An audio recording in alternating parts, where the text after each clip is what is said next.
اینجا استودیوی مرکزی است و چون همیشه در همین ساعت برنامه خبری و تحلیل اخباری آزادی پیشنهاد شما می شود. سلام بینندگان عزیز.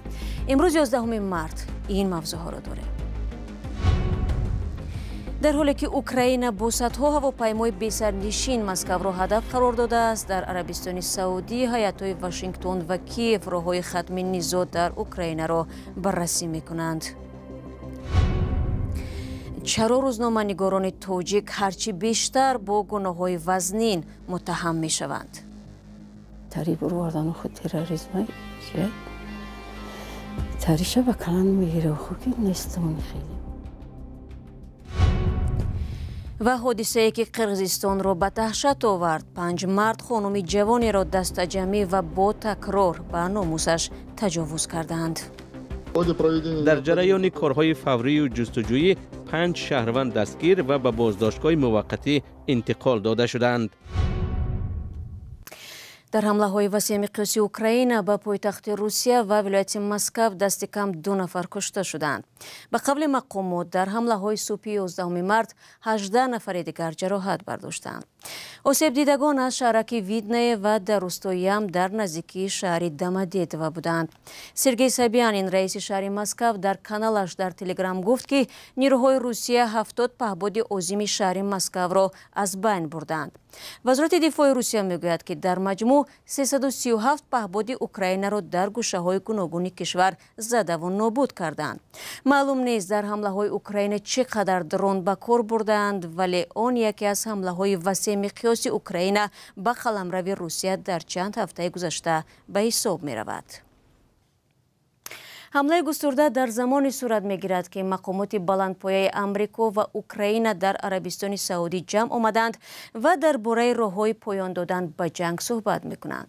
مذاکرات یک روزه دو جانب اولین ملاقات مقامات رسمی آمریکا و اوکراین بعد از دیدار جنجالی ولادیمیر زلنسکی رئیس جمهوری اوکراین با دونالد ترامپ رئیس جمهوری آمریکا است که در آن دو طرف دایر به قطع جنگ و رسیدن به صلح در نزد خبرنگاران آشکارا بحث و جدل کردند. پرزیدنت ایالات متحده دونالد ترامپ به نتیجه این همایش خوشبین است. اما چرا عربستان سعودی میزبان گفت و شنید شده است؟ موضوع را همکارم طاهری سفر پیگیری کرده است و حالا با من در استودیو است. درود بر شما. پس چرا محض عربستان سعودی؟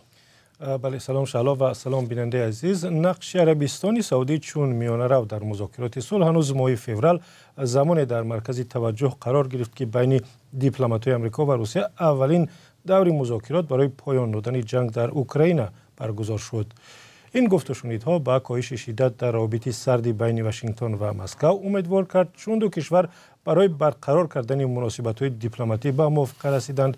اوکراین در پس میز مذاکرات جای نداشت و کیف و کشورهای اروپایی را آن نگران کرد که آمریکا و روسیه تلاش دارند پشت سر اوکراین و از نام این کشور سازش کنند. حالا چرا جدی؟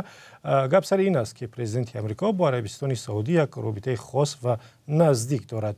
برای مثال نخستین زنگی که ترامپ بعد آغاز کارش در ماه ینور گرفت از محمد بن سلمان بود. این شاهزاده سعودی بعد ترامپ گفت میخواد در 4 سال آینده در آمریکا 600 میلیارد دلار سرمایه گذاری کنند.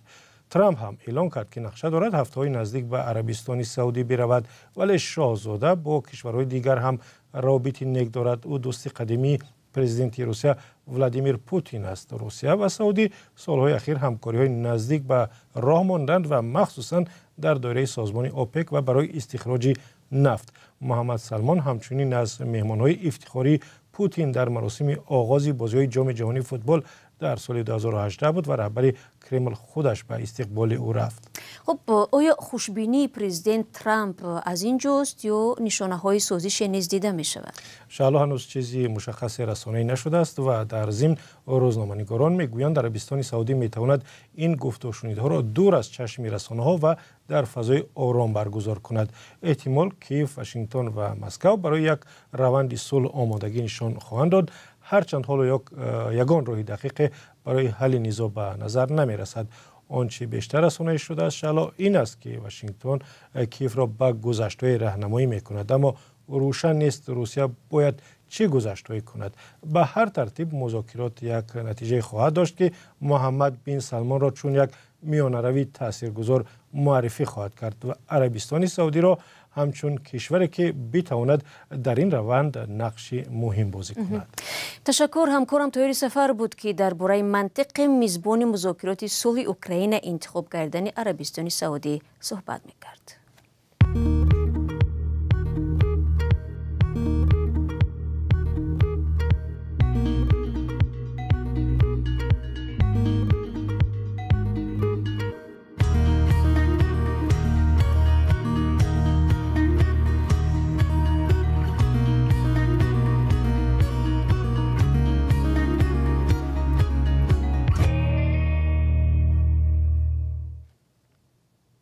شما برنامه اخباری رادیو زودی رو تماشا دارید.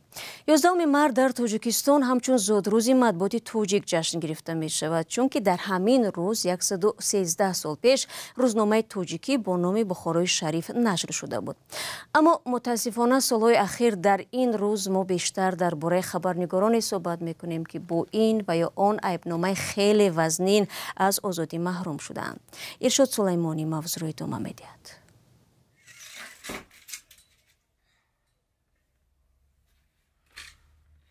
این مادر را هرگاه که یاد پسر زندانیش میگیرد، لباسهای او را لمس میکند و خمار میشکند. حبیسه یتیمова مادر ذوقبیک سید امینی، روزنامه‌نگار سابق تلویزیونی تاجیکستان است که با اتهام همکاری با سازمانهای ممنوع به 7 سال زندان محکوم گردید. اتهامی که خود او و نزدیکانش رد کردند. خودش در اون سرای ستشامش گفتگی بیگناهیش همش هیچ گناه ندارم میگه میقه خدمت کردم در دولت مقصدی تری بروردن خود تروریسم چیه تریشه و کلان میگیره خود که نیستمونی خیلی. همه ساله تجلیل جایزه دهی در روز مطبوعات تاجیک در حال روی میدهد که سالهای آخر مقامات تاجیک روزنامه‌نگاران را بیشتر با اتهام افراطگرایی و تروریسم زندانی میکنند. با چنین عیب بیش از 10 روزنامه‌نگار و بلاگر را که در 2-3 سال اخیر بازداشت شدند زندانی گردیدند. از جمله دلیر امام علی، عبدالله غربتی، عبدالستار پیر محمدزاده، ذوقبیک سید امینی، الفت خانم محمدشاهی و خوشنام غلام، محمد سلطان، خورشید فاضل و دیگران. آخرین مورد چنین اتهام در برابر احمد ابراهیم، سردبیر نشریه پیک که بیشتر از کار مقامات توصیف میکرد تطبیق شد و رخشانه حکیم و مادر 2 فرزند نابالغ نیز به خیانت متهم گشت. نورالدین قرشبایف رئیس انجمن ملی رسانه‌های مستقل تاجیکستان بر این است که این گونه جرم‌های سخت را به گردن روزنامه‌نگاران بار می‌کنند تا کسی از آنها حمایت نکند. این مسئله بنابر روزمره بودن مبارزه علیه افراطگرایی و تندگرایی در جامعه بین‌المللی یک بهانه خوب برای بستن دهان آنهایی که در رسانه ها عقیده دیگر، نظر دیگر را، نظر انتقادی بیشتر پهن میکنند. یعنی عامل دیگری که به فعالیت مقامات تأثیر گذار است این اجرای عهدهدارهای بین المللی جمهوری تاجیکستان در سمت آزادی بیان است. وقتی این یا اون نفر را برای فعالیت روزنامه‌نگاری، برای فعالیتش در رشد آزادی بیان گناهکار میکنند و سازمان‌های بین‌المللی تقاضا میکنند که جمهوری تاجیکستان باید عهدهدارهای خود را اجرا نماید. حبیسه یتیمова میگوید پسرش در دادگاه به دادرس گفت که مقامات در پرونده سخنهای او را به نظر نگرفتند. قامو را شکایت که پروکرور فقط چیزایی نوشتم ایو را نمیخونم، فقط تری کپیایی خودشون در وحدت و خوشش اومده وحدت کدگی اون را میخونم دیگه. اون مردک اونجا خرش کده ای بس ای گفت نقط شبنده نکه که گفت من باید که من هیچ گناه ندارم، باید انمی نوشتگی و دستی و خوی باید همه ایمو بخونم. همه شخوند بود و سود گفت که من دوام بده. دادگاه های تاجیکستان طی سالهای 2022-24 و چند ماه 2025 در مجموع بیش از 10 روزنامه‌نگار و بلاگ نویس را از 7 تا 21 سال به زندان محکوم کردند. بینندگان عزیز، در سایت رادیو آزادی و صفحه های ما در شبکه‌های اجتماعی این گزارش در شکل مفصل نشر شده است. شما می توانید آن را تماشا کنید. رو میریم به موضوعهای دیگر. امام علی رحمان و صادر جبورов سودشنامه درباره معین کردن مرز تاجیکستان با قرقیزستان را امضا میکنند. فردا رئیس جمهوری تاجیکستان با سفری دولتی 2 روزه به بیشکک میرود. در این باره مرودبک عظیم بوقیف مدیر شعبه سیاست خارجی دستگاه پرزیدنت قرقیزستان خبر داده است. پارلمان قرقیزستان 27 فوریه امسال سودشنامه نهایی معین سازی مرز دو کشور را بررسی و تصویب کرد. در مورد بررسی شدن این سودشنامه در پارلمان تاجیکستان تا حال معلوماتی در دست نیست. در همین حال این شب و روز مردم قرقیزستان را یک حادثه دیگر تکان داده است. بسیاری ها در این کشور طلب دارند که مرافع دادگاهی متهمان تجاوز گروهی یک دختر در بیشکک آشکار و با جلب مطبوعات و جامعه برپا شود. حادثه شب 28 فوریه رخ داد. یک دختر را 5 مرد از کلوب شبانه با خود برده در کنار شهر بیشکک تجاوز کردند. با باور آنهایی که از این خبر وحشت زده شدند، در این حادثه نه فقط تجاوزگران گناهکار میباشند. گزارش تلویزیونی نستایش وریم را همکارم میرزا نبی خالقزاد تقدیم میکند. دوربین قهوه‌خانه لحظه ای را ثبت کرده است که 5 مرد دختر را از دست و پاش برداشته با خود میبرند. جبریده بعداً گفت او را به ماشین انداخته به کدام میدان کشتی برده با نوبت تجاوز کردند. وی تلاش کرد فرار کند ولی او را قپیده بار دیگر این کار را تکرار کردند. صبح دختر به پلیس شکایت نمود. خدمات تفتیشاتی ریاست کارهای داخلی ناحیه سوردلوف در شهر بیشکک روز 28 فوریه بر اساس ماده تجاوز به ناموس پرونده باز کرد. در جریان کارهای فوری و جستجویی 5 شهروند دستگیر و به بازداشتگاه موقتی انتقال داده شدند. 3 گمانبر 25 و 2 دیگرشان 24 ساله می باشند. دختر جبریده 23 سال دارد. نه او و نه نزدیکانش آماده نیستند با خبرنگاران هم صحبت شوند. در عریضه شکایتی دختر گفته می شود که شب 28 فوریه او در قهوه‌خانه ستاره شهر بیشکک بود. معلوم نیست چگونه به حالت مدهوشی افتاده است ولی حامیان حقوق میگویند احتمالاً به نوشاکیش مواد نشعه ریختند. حال یک سوال دیگر این است که چرا کارمندان کلوب ملیسه را آگاه نکردند؟ حامیان حقوق میگویند مأموریت کلوب هم برای این کار مسئولیت دارد. بی‌شبهه آنها هم باید جواب دهند چون که می توانستند حداقل ملیسه را دعوت کنند.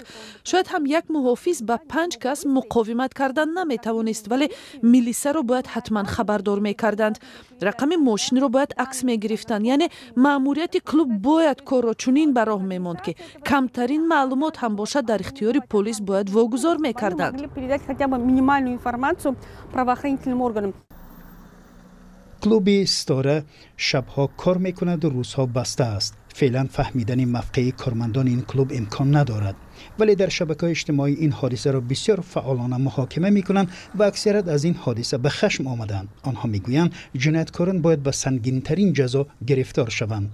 هستند آنهایی هم که دختر را برای شبگردیش تنقید میکنند. حامیان حقوق طلب دارند که پرونده آشکار، محاکمه و مرافع دادگاهی توسط اینترنت نمایش داده شود.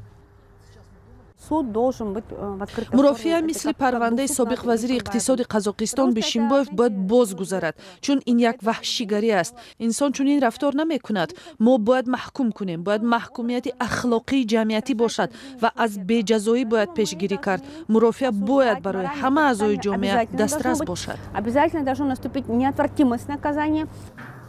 ماده تجاوز به ناموس از 8 تا 11 سال حبس را پیش بینی می کنند ولی بسیاری ها از حالا دعوت دارند که حکم سنگین تر صادر شود. 15 دقیقه که در اختیار داشتیم به انجام رسید. تشکر دوستان عزیز که تا پایان برنامه ما را تماشا کردید. فردا در همین ساعت و لحظه با خبرهای تازه به استودیو برمیگردیم. تا اون دم خبر و گزارش رو از صفحه‌های رادیو آزادی در شبکه‌های اجتماعی پیگیری کنید. خود را اطلاع کنید عزیزان و خدا نگهبان هر یک شما باشد.